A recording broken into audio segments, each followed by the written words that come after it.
오늘은 다니엘 거룩한 충격 네 번째 시간으로 기도로 돌파하라. 기도로 돌파하라는 제목으로 하나님 말씀 함께 나누도록 하겠습니다.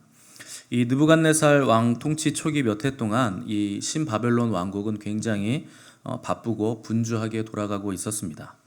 왜냐하면 신생 제국이었기 때문에 이 제국을 공고하게 다지기 위해서 수많은 전쟁들을 이 왕이 계속 다녀야 했고, 또 정복한 식민지 국경지대에서 일어나는 반란도 또 제압을 해야 됐고, 또 바벨론을 호시탐탐 노리는 외부의 위협에도 맞서야 했기 때문에 이 느부갓네살 왕은 굉장히 능코 뜰 새 없이 바쁜 그 나날을 보내고 있었습니다.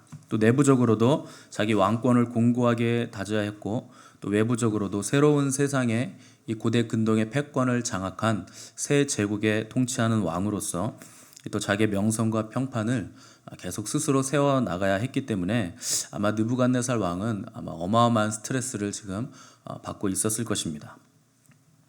자, 이런 와중에 어느 날부터인가 왕이 같은 꿈을 반복적으로 꾸는 일이 이제 생긴 것인데, 이게 굉장한 스트레스를 유발하는 일입니다. 왜냐하면 무슨 뜻인지 모를 꿈을 계속 반복해서 꾼다 하는 게 굉장히 고통스럽거든요. 왜냐하면 사람은 자기가 알지 못하는 것을 두려워하는 존재이기 때문에 그렇습니다. 여러분들의 두려움의 근원을 찾아가 보시면 다 미래에 있는 일들입니다. 그죠? 여러분, 과거가 나는 너무나 두려워, 이런 분들 보셨어요?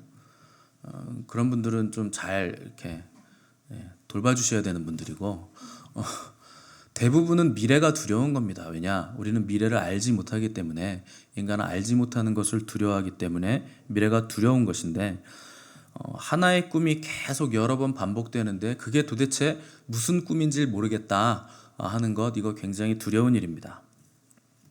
근데 꿈이 굉장히 중요하면서도 두려운 이유는 사람이 내가 꿈을 꾸고 싶다고 해서 꿈을 꾸는 게 아니기 때문에 그런 겁니다. 꿈은 하나님이 주시는 꿈, 그리고 내 무의식적으로 꾸는, 또 세상이 주는 꿈, 이런 게 이제 종류가 있는데, 이 느부갓네살 왕이 꾸는 꿈은 굉장히 계시적이고 예언적인 꿈이었기 때문에 느부갓네살 왕이 도대체 이 뜻을 모르겠고 두려움에 휩싸인 것입니다. 이 고대 근동의 전쟁터를 누비면서 패권을 장악한 느부갓네살 왕이라도 이 반복되는 하나의 계시적인 꿈을 계속 꾼다 하는 것은 이 꿈이 그냥 범상한 꿈은 아니구나 하는 것을 직감했기 때문에 이 왕이 깊은 번민에 빠지게 된 것입니다. 우리 1절에서 3절 말씀 한번 읽어보겠습니다. 1절에서 3절 시작. 느부갓네살이 다스린 지 2년이 되는 해에 느부갓네살이 꿈을 꾸고 그로 말미암아 마음이 번민하여 잠을 이루지 못한지라. 왕이 그의 꿈을 자기에게 알려주도록 박수와 술객과 점쟁이와 갈대아 술사를 부르라 말하매 그들이 들어가서 왕의 앞에 선지라. 왕이 그들에게 이르되 내가 꿈을 꾸고 마음이 번민하도다 하니. 아멘. 자, 1절 보시면 느부갓네살이 다스린 지 2년이 되는 해라 그랬는데 연수가 안 맞죠. 왜냐하면 다니엘과 세 친구들은 이미 3년의 바벨론 아카데미를 졸업을 하고서 지금 느부갓네살을 보좌하고 있는 현장에서 뛰고 있기 때문에 사실 3년이 지나야 맞는 건데, 지금 2년이라고 나오는 이유는 원래 왕이 되기 전에 수습 기간처럼 왕 앞에서 서서 이제 보좌하는, 그리고 실제적으로 자기가 행정을 운영하는 1년의 기간을 가졌기 때문에 실제 왕으로 올라간 지는 2년밖에 안 됐다고 표현을 한 것입니다. 자, 왕이 된 지, 이제 공식적으로 왕이 된 지 2년이 됐는데 이때부터 느부갓네살 왕에게 이제 꿈이 온 것입니다. 왕이 되려는 자 왕관의 무게를 견뎌라 하는 말이 있죠. 왕이라는 자리가 굉장히 무거운 자리입니다. 이 한 나라를 통치하는 왕도 권력이 주어지면 그에 따른 책임과 이 부담이 엄습하기 마련인데, 이 바벨론은 수많은 정복 국가들을 거느렸던 당시 고대 근동의 패권을 장악한 대제국이었습니다. 이 수많은 전쟁터를 누비면서 온갖 위기 속에서도 담대했었던 느부갓네살 왕이었지만 장차 나라의 운명이, 이 제국의 운명이 과연 어떻게 될 것인가 하는 것에 대한 염려와 불안이 있었을 것이고, 이 과중한 업무와 스트레스를 겪는 와중에 이상하고 강렬한 꿈이 계속 반복되니까 급기야 밤에 잠을 이루지 못할 정도로 이제 날카로워지게 된 것입니다. 이때는 다니엘과 세 친구들이 3년의 교육 기간을 마치고 이제 왕 앞에서 국정을 운영하고 있던 때였습니다. 당시 고대 근동 사람들은요, 꿈을 아주 중요하게 여겼습니다. 그 중에서도 왕이 꾸는 꿈, 이 꿈을 아주 중요하게 여겼는데 대개 그 나라나 제국의 운명이 걸린 꿈들을 왕이 꾸기 때문에 이 꿈을 중요하게 여긴 것입니다. 근데 고대 바벨론에서는 나쁜 꿈, 특히 반복되는 나쁜 꿈은 나쁜 징조였기 때문에 왕이 불안해서 바벨론 왕국에 내놓으라는 마술사, 또 점성술사, 또 점쟁이들과 갈대아인들을 다 불러들인 것입니다. 여기 대표격이 누구냐? 바로 갈대아인들입니다. 이 갈대아인들이란 고대 세계 유명한 그 예언가 그룹이거든요. 여러분들이 뭐 옛날 스파르타, 그리스 혹은 그 전 영화들 이렇게 재현해 놓은 거 보시면 점을 치는 게 나와요, 술사들이. 보시면은 짐승의 배를 갈라서 심장을 보기도 하고, 심장 보는 거 맞나요? 아무튼 뭐 그 장기 중에 뭘 하나를 보면 거기에 뭐가 있대요. 이 사람들이. 아무튼 그걸로 점을 칩니다. 그리고 갈대아인들은 특히 뭐에 능했냐? 천문학. 그래서 별을 보고 길룡 화복을 점치는 것에 능했기 때문에 이 대표적인 예언자 그룹이 당시에는 갈대아인들이었습니다. 이들이 학문 전반에 걸친 연구와 탁월성을 가진 자들이었기 때문에 무슨 무당 이런 정도가 아니라 굉장히 탁월한 지식인 계층이었기 때문에 이들이 이제 대대로 왕의 자문 역할을 감당을 하는 것입니다. 이 다니엘과 세 친구들이 바로 그 자리에 들어간 것입니다. 근데 아직은 말단이었죠. 이 왕의 꿈이 매우 중요한 계시였기 때문에 박수와 술객으로 구성된 이 왕의 자문위원들은 이 자문위원들이 꿈 해석과 점성술의 전문가 그룹으로 있었습니다. 자, 왕이 이제 이들을 소집하니까 이 종교 지도자이면서 동시에 막강한 정치적 입김을 행사했던 이 왕의 측근들이 다 한데 모이게 된 것입니다. 왕이 그들에게 야, 내가 꾼 꿈의 의미를 좀 뜻을 알고 싶다. 이렇게 질문을 한 것인데 문제는 왕이 무슨 꿈을 꿨는지를 술사들에게 말해주지 않는다는데 이게 아주 큰 문제가 있는 것입니다. 우리 4절에서 6절 말씀 한번 읽어보겠습니다. 시작. 갈대아 술사들이 아람말로 왕에게 말하되 왕이여 만수무강하옵소서. 왕께서 그 꿈을 종들에게 이르시면 우리가 해석하여 드리겠나이다 하는지라. 왕이 갈대아인들에게 대답하여 이르되 내가 명령을 내렸나니 너희가 만일 꿈과 그 해석을 내게 알게 하지 아니하면 너희 몸을 쪼갤 것이며 너희의 집을 거름더미로 만들 것이요 너희가 만일 꿈과 그 해석을 내게서 얻으리라. 그런즉 꿈과 해석을 내게 보이라 하니. 아멘. 자, 여러분들, 제가 지금부터 여러분들에게 퀴즈를 내겠습니다. 여기 상품이 있거든요. 자, 이거 설교문 내신 분들한테 주려고 가져온 건데 제가 내는 문제를 맞추시면 이거 그냥 다 드리겠습니다. 제가 무슨 문제를 낼지 맞히시고 답도 맞춰보십시오. 이게 왕이 지금 얘기하는 겁니다. 내가 꿈 해석을 알고 싶은데 너희들 내가 무슨 꿈을 꿨는지부터 맞춰라. 그 다음에 그 꿈의 해석까지 내놔라. 왕이 이렇게 요구를 한 겁니다. 아무도 맞출 사람이 없는 겁니다. 자, 문제를 알아야, 꿈을 알아야 그 꿈의 해석이라도 그럴싸하게 말해서 답을 내줄 텐데 아예 처음부터 아무런 단서도 주지 않겠다 하는 것이 지금 느부갓네살 왕의 질문입니다. 그렇다고 왕이 눈치를 보니까 꿈이 기억이 안 나는 건가? 꿈 기억 안 나는 경우가 많거든요. 근데 눈치를 보니까 왕이 계속 이걸 반복해서 꿨기 때문에 분명히 꿈의 내용을 기억을 하고 있는 눈치였기 때문에 아무나 그냥 아무렇게나 이런 꿈입니다 이렇게 말할 수가 없었던 겁니다. 그러니까 잘못 입을 놀렸다가 이제 목이 날아갈 판이었기 때문에 어떻게든 이들이 목숨을 부지하기 위해서 필사적으로 왕을 설득하기 시작했는데 꿈을 말해주시면 우리가 정확하게 해석해 드리겠습니다. 그건 우리가 전문가입니다. 이렇게 말을 했는데 왕의 명령은 단호했던 겁니다. 내 명령은 확고하다. 내가 꾼 꿈의 내용과 그 꿈의 해몽까지 둘 다를 나에게 말하지 않으면 너희가 지금까지 내 선대 왕과 나에게까지 거짓말을 한 것으로 내가 간주하겠다. 그래서 너희들 다 토막 낼 것이고 너희 집은 다 쓰레기 더미로 바뀔 것이다. 그러나 꿈과 해몽 두 가지를 다 말한다면 너희에게 선물과 영광과 큰 영예를 내가 안겨주겠다. 그러니까 꿈과 해몽 두 가지를 정확하게 나에게 다 말해라. 이게 왕의 요구입니다. 자, 왕이 이토록 무리해 보이는 요구를 한 이유는 뭔가 몇 가지가 있는데 일단 왕이 스트레스를 많이 받았고 굉장히 지금 날카로운 상태에 있었다 하는 것이 첫 번째 이유입니다. 그리고 왕이 보기에는 이 갈대아 술사들이 가진 능력 이상으로 계속 대대로 호의호식하면서 부와 권세를 누리고 있었기 때문에 눈에 가시들인 거예요. 그러니까 이들이 굉장히 막강한 권세를 가지고 있던 자들입니다. 근데 이들을 함부로 내칠 수도 없는데 이유 없이 내쳤다간 이들이 신들의 계시를 전하는 자들로 알려졌기 때문에 이들의 말 한마디에 민심도 움직일 수 있고 관료들이 왕에 대해서 반란을 일으킬 수도 있는 여지가 있기 때문에 함부로 이들을 내칠 수도 없었습니다. 그런데 마침 왕이 꿈을 꾸게 되면서 이 꿈을 통해서 왕은 이 술사들을 한번 제거하기로 작정을 했습니다.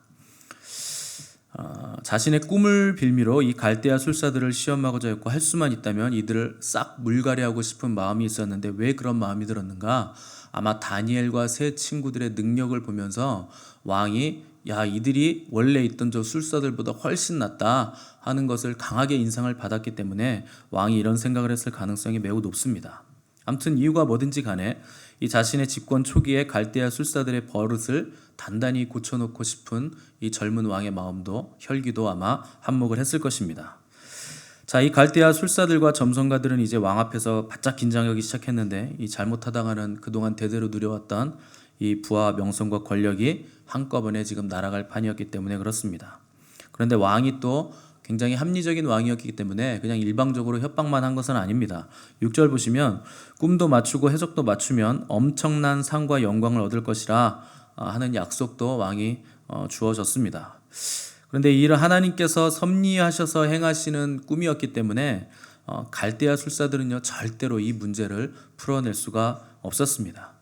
이 하나님께서 주시는 꿈은 불경한 술사들이 감히 풀어낼 수가 없는 것이기 때문에 이들은 절대 풀어낼 수 없는 꿈이고, 오직 거룩한 하나님의 영을 가진 사람만이 하나님께서 주시는 꿈을 해석할 수가 있기 때문에 그런 것입니다. 자, 그러면 이 불가능한 프로젝트를 과연 누가 해석하는가, 누가 해결하는가? 이 하나님의 사람인 다니엘이 이 문제를 해결하게 되는 것입니다. 이 하나님은 다니엘과 세 친구가 이로 인해서 이 바벨론 제국에서 아주 큰 영예와 큰 상과 영광을 얻을 수 있도록 직접 하나님께서 주관하셔서 이 일에 섭리하신 것입니다. 그런데 다니엘과 세 친구들은 아직 이것이 하나님께서 그런 목적을 가지고 벌이신 일이라 하는 것을 모르고 있기 때문에 그들 입장에서는 이게 굉장히 큰 위기 상황이거든요. 그런데 이 정도의 위기가 오지 않고는 이 변방 유다의 포로 출신인 다니엘과 세 친구들이 바벨론 왕궁의 고위 관직에 오르는 것은 불가능한 일입니다. 그래서 이 모든 상황의 중심에는 왕에게 꿈을 주셔서 번민하게 하시고 역사의 중심에 왕을 세울 뿐 아니라 다니엘과 세 친구들을 바벨론 왕궁의 요직에 앉히려는 하나님의 섭리와 계획이 미리 준비되고 있었다 하는 것입니다. 자, 7절에서 9절 말씀 한번 읽어보겠습니다. 시작. 그들이 다시 대답하여 이르되 원하건대 왕은 꿈을 종들에게 이루소서. 그리하시면 우리가 해석하여 드리겠나이다 하니 왕이 대답하여 이르되 내가 분명히 아노라. 너희가 나의 명령이 내렸음을 보았으므로 시간을 지연하려 함이로다. 너희가 만일 이 꿈을 내게 알게 하지 아니하면 너희를 처치할 법이 오직 하나이니 이는 너희가 거짓말과 망령된 말을 내 앞에서 꾸며 말하여 때가 변하기를 기다리려 함이라. 이제 그 꿈을 내게 알게 하라. 보일 줄을 내가 알리라 하더라. 아멘. 자, 바벨론 술사들은요 다시 한번 저항하면서 왕에게 꿈의 내용을 말해 주셔야 우리가 해석을 할 수 있습니다. 이렇게 간청하기 시작을 한 겁니다. 그런데 이 거듭되는 술사들의 말 때문에 이 왕이 분노를 했는데 이 분노에 이 술사들의 말은 기름을 붓는 격이 됐습니다. 왕은 판단하기를 이 술사들이 시간을 끌어서 이 위기를 모면한다는 그 술책을 부리는구나 이렇게 생각을 했고, 그러면 지금까지 능력도 없으면서 선대 왕들로부터 자기 앞에서까지 속임수로 적당히 자리만 지켜온 것 아닌가 하는 생각을 갖게 된 것입니다. 자, 이 상황을 통해서도 우리는 왕과 점술사들의 이 관계가 결코 좋은 관계가 아니었다 하는 것을 우리가 알 수가 있습니다. 이 왕의 측근 자문위원이라 하는 높은 지위를 이용해서 호의호식을 누리면서 권세를 누려온 이들을 곁에 두는 이유는 뭔가? 왕들이 자기 권력을 지키기 위해서 이 악어와 악어새처럼 이들이 필요한 겁니다. 왕이 이들에게 많은 재물과 권세와 자리를 실어주면 이 돈독한 관계를 유지하면 그들에게서 좋은 예언이 나오게 돼 있습니다. 그래서 선대 왕들은 항상 이들을 권력도 주고 돈도 주고 좋은 관계를 유지했던 겁니다. 그래야 백성들의 마음을 사로잡을 수가 있고 또 왕의 지지율이 올라가기 때문에 그런 것입니다. 그런데 느부갓네살 왕은 그렇게 호락호락한 왕이 절대 아니었습니다. 굉장히 똑똑한 왕이고 또 굉장히 포악한 왕이지만 또한 젊기 때문에 혈기도 왕성하고 또한 합리적인 왕이기도 했습니다. 이 꿈을 꾸면서 이 왕이 위기의식을 느낄 만큼 굉장히 이게 심각한 꿈이다 하는 것을 느꼈기 때문에 이번만큼은 옆에 있는 자문위원인 이 술사들이 자기들의 실력을 좀 발휘해 주기를 바라는 마음이 있었던 것입니다. 그런데 진짜 중요한 순간에 술사들의 영적인 실력과 미천이 지금 다 드러나게 되니까 왕이 지금 분노하게 된 것입니다. 원래 유능한 사람은요, 평소에는 가만히 있다가 결정적인 위기의 순간에 힘을 발하는 법이거든요. 근데 평소에는 말이 많고 잘난 척하고 자기가 뭔가 할 수 있는 것처럼 말하는 사람이 결정적일 때 위기의 순간이 되면 미천이 다 드러나는 겁니다. 그러니까 진짜 실력 있는 사람은 말이 없는 거죠. 평소에 말이 많다? 그러면 저게 다구나. 이렇게 생각을 하시면 됩니다.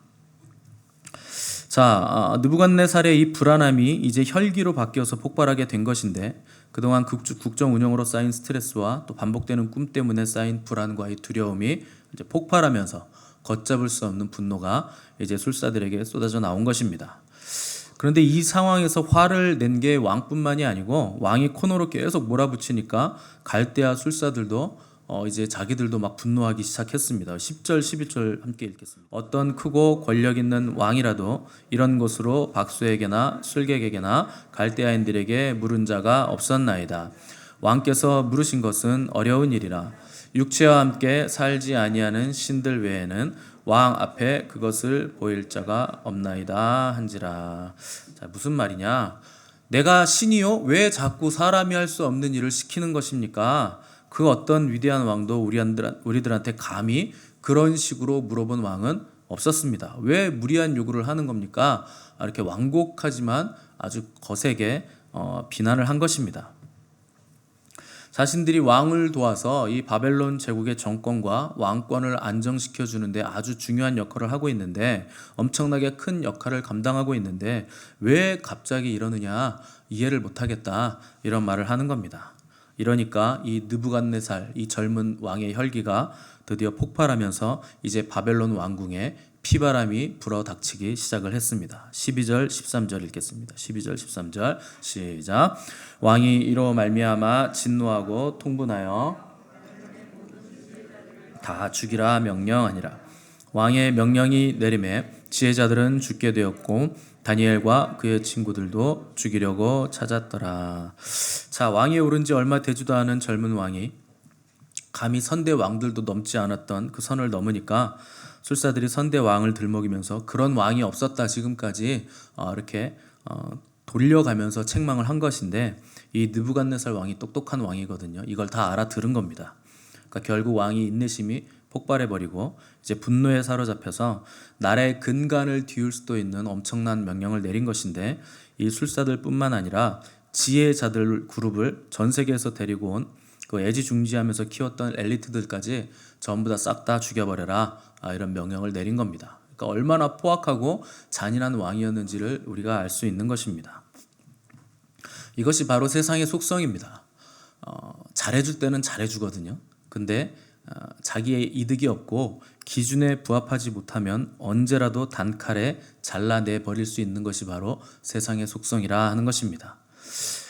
이 왕궁에서 누구도 이 서슬퍼런 왕의 명령에 제동을 아무도 걸지 못했고 이 평온하던 바벨론 왕궁에 피바람이 불기 시작했는데 이 어전 회의에 들어와 있던 박수와 술객들은 그 자리에서 이미 모두 참수를 당한 것입니다. 그리고 말단인 다니엘과 세 친구들에게도 곧 참수당할 위기가 가까이 다가오고 있었는데 왕의 그 근위 대장 아리옥이 지금 이 다니엘과 그 세 친구들을 죽이려고 이들까지도 지금 찾아다니고 있었다 하는 것입니다.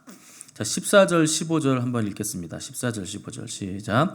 그때 왕의 근위대장 아리옥이 바벨론 지혜자들을 죽이러 나가매 다니엘이 명철하고 슬기로운 말로 왕의 근위대장 아리옥에게 물어 이르되 왕의 명령이 어찌 그리 급하냐 하니 아리옥이 그 일을 다니엘에게 알리매. 자, 왕의 근위대장인 아리옥이 바벨론의 지혜자들을 죽이려고 다 찾으러 다녔다 그랬고 다니엘과 세 친구들도 찾아다녔다 그랬습니다. 그럼 다니엘과 세 친구들을 봤으면 특히 다니엘을 봤으면 보자마자 그냥 목을 뱄어야 되는 거죠. 근데 다니엘이 목숨을 걸고 이 근위대장 아리옥을 딱 막아서면서 말을 건 겁니다. 자, 이때 다니엘이 말을 걸었는데 어떤 말이냐? 명철하고 슬기로운 말로 아리옥에게 물었다 이렇게 표현을 했습니다.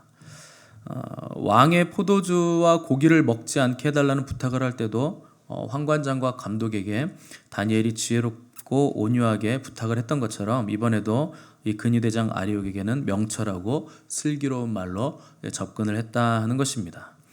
이게 말이 굉장히 중요한 거거든요. 그래서 아무리 옳은 말이라도 지혜롭게 말하는 것이 중요한 겁니다.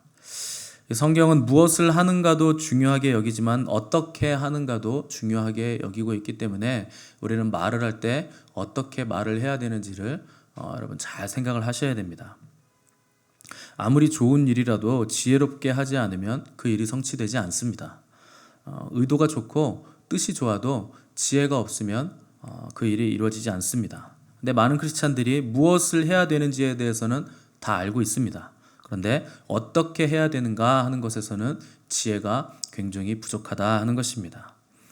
아무리 옳은 말이라도 지혜 없이 말하고 사랑 없이 말하면 반드시 그 말 때문에 상대가 상처를 받게 돼 있습니다. 제가 가끔 말씀을 드리죠. 말 때문에 상처받는 경우가 많은데 옳은 말일까요? 틀린 말일까요? 옳은 말 때문에 상처를 받는 겁니다. 그 말이 안 되면 그거 아닌데요 하고 그냥 무시하면 그만이에요. 근데 옳은 말을 하는데 사랑 없이 하니까 그게 날카로운 칼이 되어서 상대방을 찌른다 하는 것입니다. 그래서 아무리 옳아도요 지혜 없이 말해야 되고 사랑으로 말을 해야 됩니다. 이 선한 영향력을 끼치려면 지혜롭게 말하고 지혜롭게 행동하는 것을 끊임없이 연습을 해야 됩니다. 그리고 그렇게 될 수 있도록 하나님 앞에 도우심을 간절히 구해야 됩니다. 그냥 되는 것은 없습니다. 뭐든지 연습을 해야 되고 하나님께서 도와주셔야 그것이 이루어진다 하는 것입니다. 자, 다니엘이 근위대장에게 조용히 다가가서 명철하고 슬기로운 말로 도대체 이 피바람의 원인이 뭐냐 이렇게 물어봤습니다. 여기서 명철이라는 말은 침착한, 신중한이라는 뜻이고 슬기로운이라는 말은 판단력, 분별력이라는 뜻입니다. 그러니까 다니엘은 침착하고 신중하게 또 분별력 있는 판단력을 가지고 근위대장에게 질문을 했다 하는 것입니다. 도대체 왕이 왜 그토록 잔혹한 명령을 내리게 된 것입니까? 자, 이 질문으로 볼 때 당시에 죽은 사람들 중에 대부분은 도대체 내가 왜 죽는지 이유도 모르고 그냥 막 죽어나갔다 하는 것을 알 수 있습니다. 다니엘도 지금 이유를 몰라서 묻고 있기 때문에 그런 것입니다.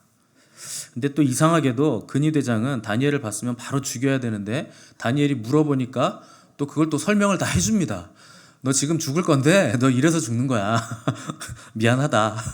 이것도 다 조근조근 또 설명을 해주고 있는 겁니다. 왜 그런가? 이건 평소에 다니엘이 쌓은 신뢰가 있었기 때문에 가능했던 일입니다. 아리옥은 친절하게 시간을 들여서 자세하게 다니엘에게 상황을 설명을 해준 것인데 이 이방인들의 나라에서 이방인들을 대하는 다니엘의 태도가 얼마나 온유하고 겸손했는가 하는 것을 우리가 미루어서 짐작해 볼 수 있는 것입니다. 다니엘은 아직도 이 피바람이 자기들에게 축복의 문이 될 것이고 이 피바람이 일으켜진 원인이 자기 때문이라는 걸 지금 모르고 있는 겁니다. 이 모든 것들은 다니엘 때문에 하나님께서 이 일을 일으키신 겁니다. 그러나 아무리 하나님의 사람이라 해도 하나님은요 한꺼번에 모든 걸 다 가르쳐 주시진 않습니다. 그러니까 스텝 바이 스텝 하나씩 하나님께서 가르쳐 주시는 것이고 그 사람의 수준에 맞게 아주 작은 것부터 하나님께서는 계시하시고 그 사람이 그것에 대해 순종했을 때 그 다음 스텝을 밟아 나갈 수 있도록 인도해 가시는 것입니다. 여러분 이걸 잘 기억하셔야 됩니다. 우리가 신앙생활을 오래 했는데 20년 전이나 30년 전이나 똑같으면 하나님께서 처음에 주신 것 그거 하나 작은 거 그거를 무시한 겁니다. 순종을 안 했기 때문에 그 다음 스텝으로 나가지 못한 것이고 그렇기 때문에 우리는 지금까지 신앙생활의 성장이 없었던 것입니다. 여러분 작은 일에 순종하시면 그 다음 스텝이 오게 돼 있거든요. 그래서 작은 일에 충성해야 하나님께서 큰 일도 맡기시는 것입니다. 나는 하나님이 나에게 주신 비전이 있어요. 뭐 세계를 내가 품고 그런 말씀하지 마시고 하나님께서 오늘 여러분에게 주시는 그 작은 거 하나 그거를 순종하셔야 됩니다. 그래야 하나님께서 시대적이고 세계적인 일도 여러분들에게 맡겨주시는 것입니다.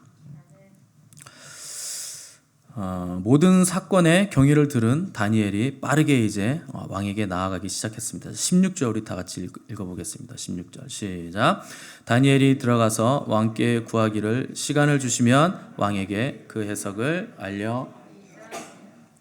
아멘. 자, 왕이 이제 다니엘이 들어오는 걸 봤는데 아니 저놈은 왜 안 죽고 살아있나 아마 이런 생각을 했을 텐데 다니엘이 왕 앞에 펄썩 엎드려서 왕이시여 조금만 시간을 주시면 제가 꿈의 내용뿐만 아니라 해석까지 제가 완벽하게 알려드릴 수 있습니다. 저 기억나시죠? 다니엘이에요. 다니엘. 왕이 직접 뛰어나다고 칭찬하시고 직접 등용하신 그 어린 소년 다니엘입니다. 아마 느부갓네살 왕은 다니엘을 기억하고 있었을 겁니다. 워낙 다른 소년들에 비해서 뛰어났고 갈대아 술사들에 비해서도 탁월한 능력을 가지고 있었기 때문에 왕이 직접 등용한 인물이었기 때문에 왕은 다니엘의 말을 듣고 시간을 주기로 애적을 허락해 주게 됐습니다. 근데 문제는 다니엘은요 아직 하나님으로부터 어떤 계시도 받지 못한 상태였습니다. 아무런 대책도 없지만 일단 시간만 벌어 놓은 것인데 그만큼 상황이 급박했다 하는 것입니다. 우리는 그냥 이렇게 성경을 읽으면 아주 편안한 마음으로 읽잖아요. 아, 이런 일이 있었구나. 그런데 다니엘에겐 이거는 목숨이 왔다 갔다 하는 상황이거든요. 일단은 다니엘 자신의 목숨과 또 친구들과 다른 동료들의 목숨을 살려야 했기 때문에 일단 이 급박한 상황에서 시간을 먼저 버는 것이 급선무였습니다. 그런데 놀라운 게 왕이 갈대아 술사들에게 화가 났던 이유가 자꾸 시간을 끌어서였거든요. 그런데 다니엘이 와가지고 시간 좀 주세요 이렇게 얘기하니까 그걸 또 왕이 허락을 해줬다는 게 이게 또 놀라운 일입니다. 그러니까 다니엘이 시간을 달라고 하니까 왕이 갑자기 마음에 애잔한 마음이 들면서 다니엘은 또 그런 능력이 있잖아요. 왠지 짠하고 왠지 불쌍하고 왠지 내 동생 같고 그런 능력이 있잖아요. 그래서 아 그래 내가 시간 한번 줄게. 대신에 너 내일까지 이거 알아내야 돼. 자, 상황 파악을 끝낸 다니엘이 일단 왕의 분노를 잠재워 놓고 시간을 확보한 다음에 어디로 갔는가? 이제 기도의 자리로 이제 나아가게 된 것입니다. 우리 17절, 18절 말씀 다 같이 읽어보겠습니다. 시작. 이에 다니엘이 자기 집으로 돌아가서 그 친구 하나냐와 미사엘과 아사랴에게 그 일을 알리고 하늘에 계신 하나님이 이 은밀한 일에 대하여 불쌍히 여기사 다니엘과 친구들이 바벨론의 다른 지혜자들과 함께 죽임을 당하지 않게 하시기를 그들로 하여금 구하게 하니라. 아멘. 자, 다니엘은요 아직 왕의 꿈이 뭔지 모르는 상태라는 걸 18절 보시면 알 수 있습니다. 하나님이 이 은밀한 일에 대하여 불쌍히 여기사 다니엘과 친구들이 다른 지혜자들과 함께 죽임을 당하지 않게 하시기를 하나님께 간절히 구했다. 지금 아무것도 모르고 있다는 뜻입니다. 하나님 꿈을 알려주세요. 알려주세요. 자, 생각해 보면요 여러분 다니엘이 대단한 게요 다니엘은 아직 20살이 채 안 된 소년이에요. 티네이저입니다. 근데 다니엘이 왕 앞에 나가서 시간을 달라고 부탁하고 돌아오면서 아마 벌벌 떨었을 거예요. 집에 오면서 아마 오줌 쌌을 수도 있습니다. 그 어린 소년이 그 고대 근동의 패권을 장악한 제국의 왕 느부갓네살 앞에서 나에게 시간을 주십시오. 그리고 돌아오면서 얼마나 불안했겠습니까? 이거 하나님이 안 알려주시면 어떡하나. 그러나 아무것도 모르는 상태라도 다니엘이 확실하게 알고 있는 것 하나가 있었습니다. 그게 뭐냐? 이 모든 상황의 결정권은 느부갓네살의 손안에 있는 것이 아니라 하나님의 손안에 이 모든 것이 달려있다 하는 것을 다니엘은 정확하게 알고 있었다 하는 것입니다. 여러분 하나님의 계획도 모르고 앞으로 일어날 미래도 모르고 왕의 꿈이 뭔지도 모르지만 천지를 주관하고 주재하시는 분은 오직 하나님 한 분뿐이라 하는 것을 20대 소년들이 정확하게 알고 있었다는 것이 아주 중요한 겁니다. 여러분들에게 자녀들에게 가르칠 것이 바로 이것입니다. 세상 모든 일은 누가 주관하시는가? 하나님이 주관하신다 하는 것입니다. 하나님이 모르시는 일은 없습니다. 하나님이 몰라서 이럴 줄은 내가 몰랐네 하시면서 당황하시는 일은 하나도 없다 하는 것입니다. 따라서 우리의 인생을, 우리 자녀들의 인생을 그분께 걸고 오직 그분께 의탁해도 좋다 하는 것을 여러분들의 자녀들에게 반드시 가르쳐 주셔야 되는 것입니다. 기도란 뭔가 문제 해결의 열쇠가 하나님에게 있다는 것을 믿는 것입니다. 그것이 바로 기도입니다. 그런데 기도는요, 죄인의 본성을 거스르는 겁니다. 죄인들은요, 기도하지 않으려고 그래요. 그러니까 기도가 어려운 겁니다. 그래서 내 힘과 내 능력을 믿는 사람들은요, 절대 하나님 앞에 나아가서 기도하지 못합니다. 그리고 하나님 앞에 나아가서 경배 드리지도 못합니다. 왜냐하면 죄인의 본성대로 이끌려 다니는 사람이기 때문에 하나님 앞에 나아가 무릎 꿇지 않는다 하는 것입니다. 그런 사람들의 특징은 뭐냐? 급하고 위급한 일이 생기면 기도하기보다 자기가 먼저 여기저기 뛰어다니기 바쁘다 하는 특성을 가지고 있습니다. 여러분, 그렇게 열심히 뛰어다니지만 되는 것 하나도 없고 만들어내는 것들은 전부 쓰레기들 뿐입니다. 쓸 게 하나도 없다 하는 것입니다. 그래서 가장 치열한 영적 전쟁의 자리가 어디냐? 기도의 자리입니다. 역설적이게도 우리는 죄된 본성상 기도할 수 없는 자들이지만 그 본성을 꺾을 수 있는 것도 기도밖에 없다 하는 것입니다. 자, 또한 다니엘은 믿음의 동역자들에게 혼자 기도하지 않고 동역자들에게 이제 중보 기도를 부탁했는데 혼자 기도하는 것보다 합심해서 같은 제목을 놓고 기도할 때 더 강력한 힘을 발휘한다 하는 것을 다니엘이 알고 있었기 때문입니다. 우리 마태복음 18장 19절 다 같이 한번 읽어보겠습니다. 시작. 진실로 다시 너희에게 이르노니 무엇이든지 구하면 하늘에 계신 내 아버지께서 그들을 위하여 이루게 하시리라. 아멘. 여러분, 힘들면 힘들수록 믿음의 동역자들에게 알리시고 함께 간절하게 기도를 하셔야 됩니다. 도저히 감당하기 어려운 일에 부딪혔을 때 모두가 절망이라고 말하는 그때에도 크리스찬만큼은 돌파구가 있습니다. 그것이 바로 기도입니다. 크리스찬이라는 말은 그리스도를 영접한 사람들, 그리스도를 닮는 사람들이란 뜻이거든요. 예수 그리스도를 영접한 사람들에게는 권세가 있는데 무슨 권세냐? 하나님의 자녀가 되는 권세를 주셨으니. 여러분, 하나님의 자녀를 여러분들이 다 그 권세를 받으셨는데 권세가 있어도 기도하지 않으시면 그 권세는 써보지도 못하고 끝나는 겁니다. 엄청나게 많은 돈이 금고에 들어가 있는데 그 금고를 여는 그 열쇠가 기도거든요. 그런데요, 한 번도 기도하질 않아요. 그러니까 그 안에 그렇게 많은 그 보화들, 그 많은 돈을요, 한 푼도 1원도 쓰지 못하고 인생을 마감하는 사람들이 부지기수라 하는 겁니다. 얼마나 안타깝습니까? 여러분들의 모든 근심거리를 기도거리로 바꾸시기 바랍니다. 기도하는 순간부터요, 문제가 우리를 떠나서 어디로 가느냐? 하나님의 손으로 옮겨가는 거예요. 내 손을 떠나는 겁니다. 더 이상 내 근심이 아니에요.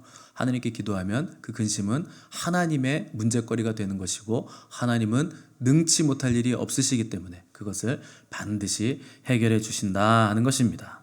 하나님의 손으로 문제가 옮겨가면 우리는 안심할 수 있고 안전할 수 있게 되는 것입니다.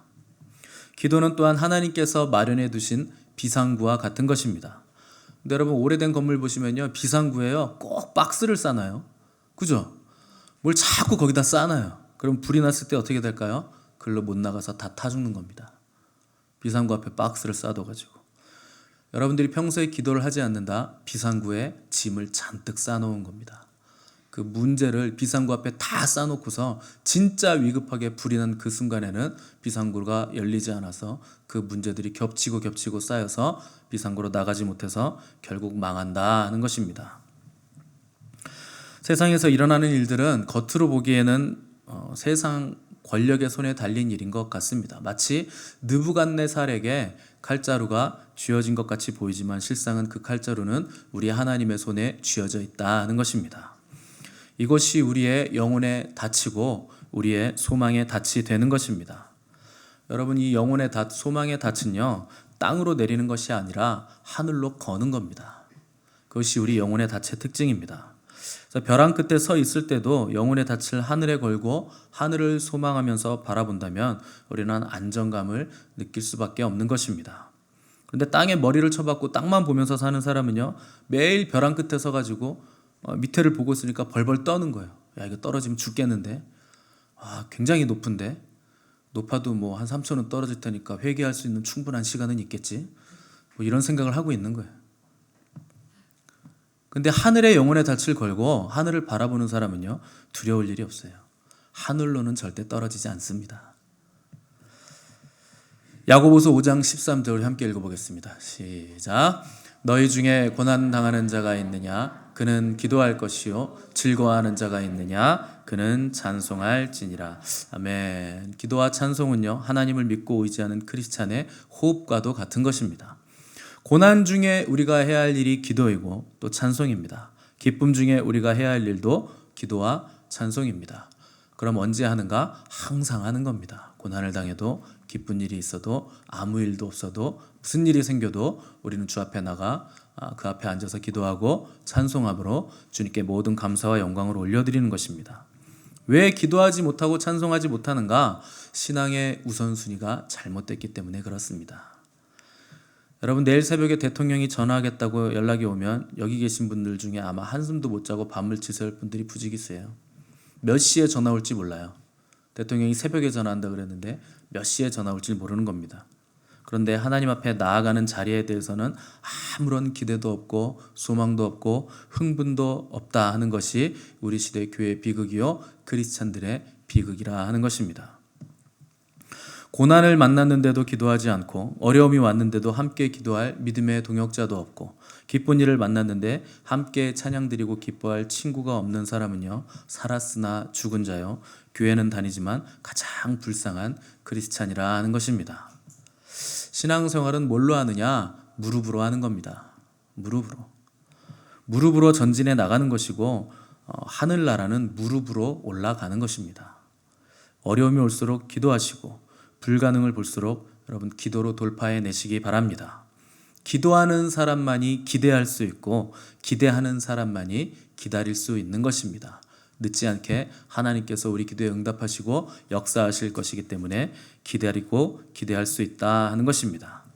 이 악하고 혼란하고 흑암이 짙어지는 이 시대에라도 오직 하나님을 신뢰하고 믿음으로, 기도로 돌파해 나가시는 저와 여러분의 삶이 되시기를 간절히 바랍니다.